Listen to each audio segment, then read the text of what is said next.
Depois de aprendermos como funciona o movimento das peças, as capturas, as regras, cheque, checkmate, nós vamos passar por um assunto muito importante, que é o ataque e a defesa. Numa partida entre dois jogadores fortes, dificilmente ocorre um checkmate.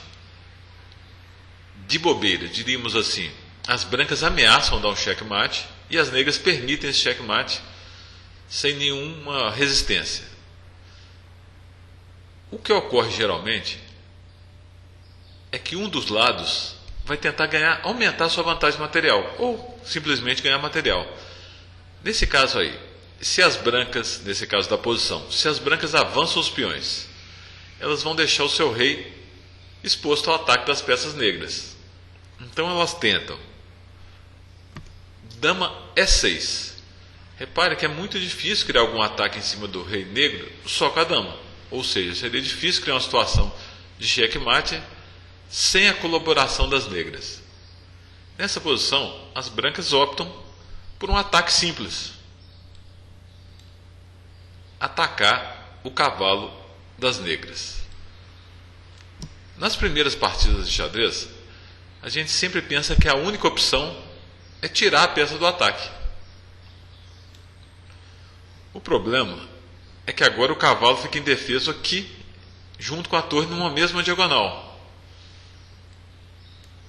A dama pode atacar os dois. E agora não há defesa satisfatória, porque é claro que se a torre defender de F4 ou de B8, a dama está na posição correta para capturá-la.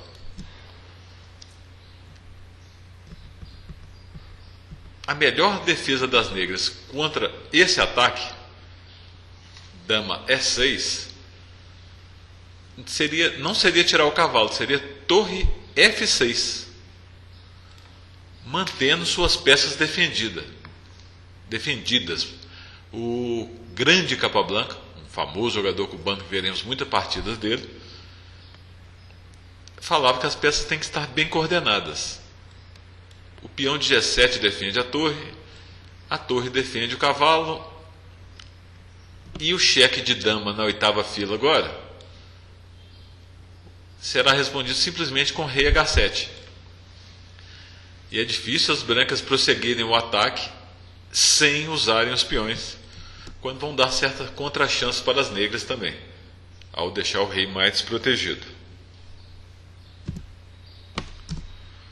Nessa posição um pouquinho mais complexa, nós vamos ver um tipo de ataque que é muito melhor do que um ataque simples. Um ataque simples é simplesmente atacar a peça do adversário uma vez. Nessa posição, a dama branca pode atacar o cavalo de B4 de 5 casas diferentes. Quais são elas? Para um pouquinho o vídeo e pense um pouquinho nesse ataque. Bem, ela pode atacar andando com a dama na horizontal para uma dessas 3 casas. A3, B3 ou C3, quando já criam 3 ataques. Ela pode atacar de E4. E ela pode atacar também de B7. Claro que as 5 casas são um ataque direto ao cavalo, mas uma delas é melhor. Algumas delas são melhores, na verdade. Porque, por exemplo, no ataque dama B7, as brancas estão atacando o cavalo e o peão de F7. Ou seja, alguns ataques são bem mais difíceis de defender, porque é um ataque múltiplo, que a gente vai chamar de ataque duplo ou triplo. E claro, a gente sempre tem mais opções de ataque do que às vezes parece, né? Nesse caso aí, vamos entrar num assunto um pouco mais difícil que veremos com muito detalhe depois. Algumas peças estão extremamente vulneráveis ao ataque. A gente vai jogando e vai começando a ver isso na posição. Por exemplo, o cavalo de A8 está imóvel. As duas casas que ele poderia andar tem um bispo branco que pode capturá-lo. Ou seja, esse cavalo é a peça mais vulnerável das negras. Em xadrez a gente fala assim: as negras têm uma debilidade. Essa seria uma debilidade. Jogam as brancas e ganham o cavalo das negras. Como?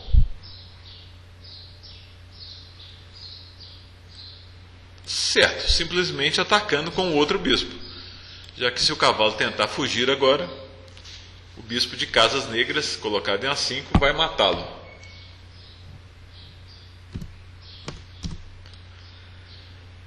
As negras jogaram aqui torre B8, atacando o bispo de B4.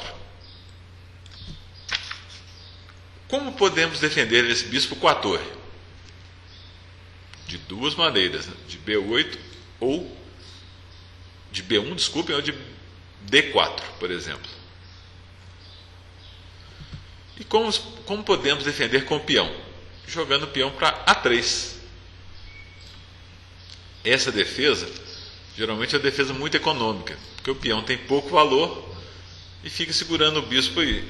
Se colocamos a torre defendendo o bispo, a torre fica presa na defesa desse bispo. Não é uma defesa muito econômica, entra naquilo que o Capablanca falou da coordenação, boa coordenação das peças. Nessa posição, a dama branca pode dar cheque de 3 casas. Quais? Certo. F5, D3 e B1. Mas uma dessas 3 é um ataque muito melhor. Qual seria o melhor ataque?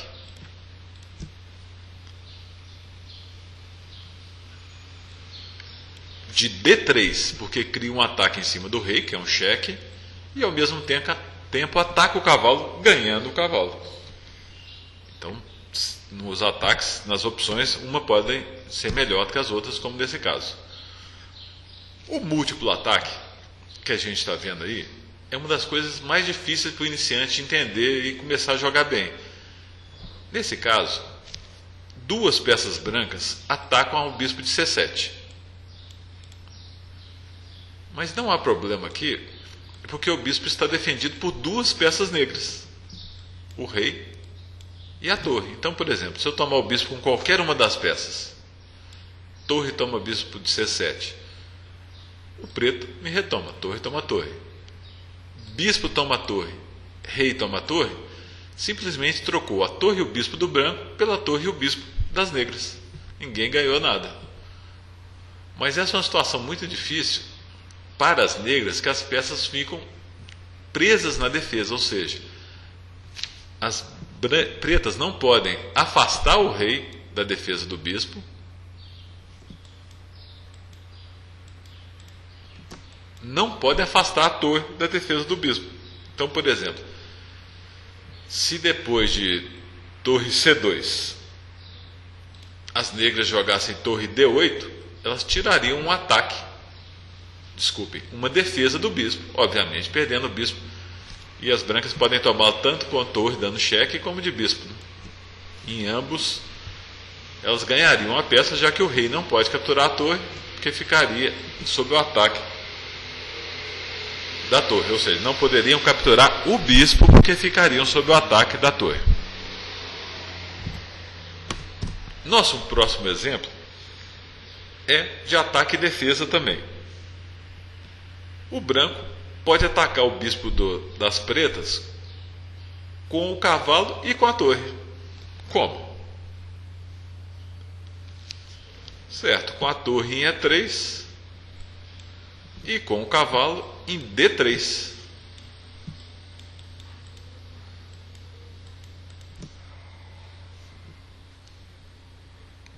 O cavalo pode atacar a torre das negras em 2 casas diferentes. Quais são elas?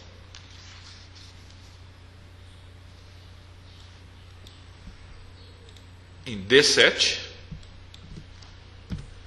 e em E6.